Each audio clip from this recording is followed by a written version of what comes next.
भुन्टीलाई जस्तो सुकै परिस्थितिमा पनि साथ दिन आइपुग्छिन् सुकुमाया। सुकुमायाले गर्दाखेरि भुन्टीको आत्मबल बढिरहेको छ।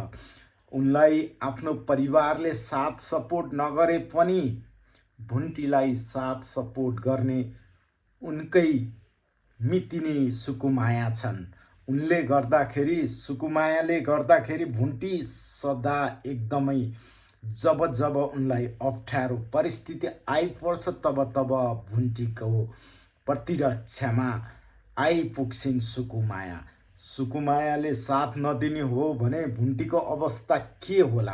अहिले परिवारबाट पनि भुन्टीलाई साथ सपोर्ट छैन, किनकि भूपेन्द्रलाई छाड्दे भनिरहेका छन्। भुन्टीका दाइले भने अहिले माइत नै गएर बस भूपेन्द्रलाई हेर्नु पर्दैन भनिरहेका छन् उनैका दाइले।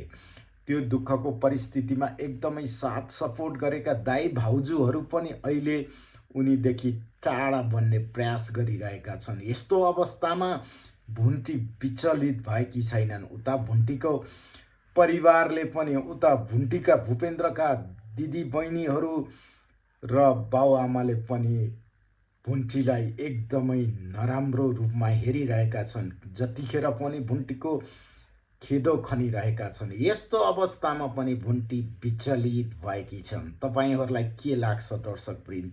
भुन्टीको अभिनय कसलाई मनपर्छ कृपया कमेन्ट गर्नुहोला।